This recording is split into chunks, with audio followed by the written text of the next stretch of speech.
ఉంగరం గుర్తుకే ఉంగరం గుర్తుకే పార్టీ బలపరిచిన నయీం గారి ఉంగరం గుర్తుకే గెలిపించండి ఉంగరం గుర్తునే గెలిపించండి ఉంగరం గుర్తును గెలిపించండి జ్ఞానేశ్వరి జయమ్మ వెంకటేష్ గారిని గెలిపించండి నయీం గారిని గెలిపించండి.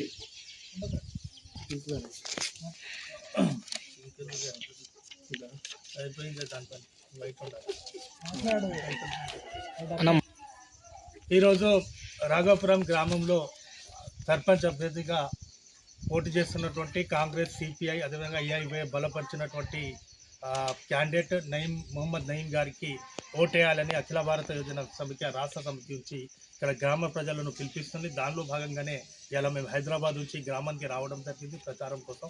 అదేవిధంగా దాంతోపాటు జ్ఞానేశ్వరి గారిని, అదే జయమ్మ గారిని, అదే వెంకటేశ్వర్ గారిని కూడా, రాంబాబు గారిని కూడా వార్డ్ మెంబర్స్గా ఈ గ్రామంలో గెలిపించాలని కూడా అఖిల భారతీయ రాష్ట్ర సమితి నుంచి మేము విజ్ఞప్తి చేస్తాం. ఎందుకంటే నయీం గారు, అదేవిధంగా మిగతా వాళ్ళు కూడా ఇక్కడ గ్రామంలో దశాబ్దాలుగా అనేక ఉద్యమాల్లో పనిచేసినటువంటి వ్యక్తులు. మరి ముఖ్యంగా నయీం గారు అయితే యోజన ఉద్యమంలో అఖిల భారత యోజన సమితిలో జిల్లా స్థాయిలో, రాష్ట్ర స్థాయిలో అనేక పోరాటాలు చేసి ఈ గ్రామం కోసం వైద్య, విద్య, ఉపాధి హక్కుల కోసం అనేక త్యాగాలు చేసినటువంటి వ్యక్తి నయీం గారు. యువకుడు, యువజన సంఘంలో పనిచేస్తున్నటువంటి వ్యక్తి. అదేవిధంగా ఆయన చాలా గొప్ప పాత్ర ఉంది గ్రామ అభివృద్ధి కోసం.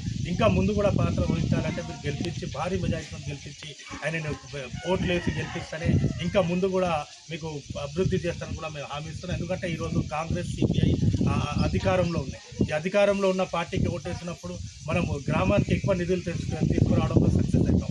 ఈ గ్రామానికి రోడ్ కావాల్సింది, స్కూల్కి అనేక సమస్యలు ఉన్నాయి, అదేవిధంగా అనేక సమస్యలతో నిల్లాడుతుంది గ్రామం. ఇంకా ఈ సిటీతో చాలా దూరంగా ఏదో మూల ప్రాంతంలో పడిపోయినటువంటి గ్రామంగా గుర్తిస్తున్నాం. ఈ జిల్లాలోని గ్రామానికి మంచి పేరు రావాలంటే నయీం లాంటి యువకుల్ని గెలిపించాల్సిన అవసరం ఉంది. అందుకే మేము కూడా హైదరాబాద్ నుంచి వచ్చినాం ప్రచారం చేయడానికి. అందరు కలుద్దాం. మేము కూడా ఇప్పటికే ఇక్కడ ఉన్నటువంటి స్థానిక ఎమ్మెల్యే గారు కూడా నయీం గారు గెలిచిన తెల్లారే ఇక్కడ రోడ్ కూడా శాంక్షన్ చేస్తాం, ఇప్పటికే మనం బడ్జెట్ కూడా పెడతామని కూడా చెప్పడం జరిగింది. అందుకే గ్రామ ప్రజలారా మీరు జాగ్రత్తగా గమనించండి. గతంలో మీరు ఎవరికో ఓటేసి ఇప్పుడు దాకా మీ సమస్యలు పరిచయం కావాలి, ఇప్పుడు మీకోసం ఓటేసుకోవాలి, గ్రామం కోసం ఓటేసుకోవాలంటే నయీం గారు గెలవాలని కూడా ఈ సందర్భంగా నేను అందరినీ విజ్ఞప్తి చేస్తున్నా. రండి, అందరు కలిసి భారీ మెజారిటీతో నయీం గారిని గెలిపిస్తాం. మళ్ళీ మేము వస్తాం, ఇక్కడ రోడ్ వేపిస్తాం. ఆ బాధ్యత కూడా అఖిల భారతీయ జన సమితి తీసుకుంటారని కూడా తెలుపుతాం.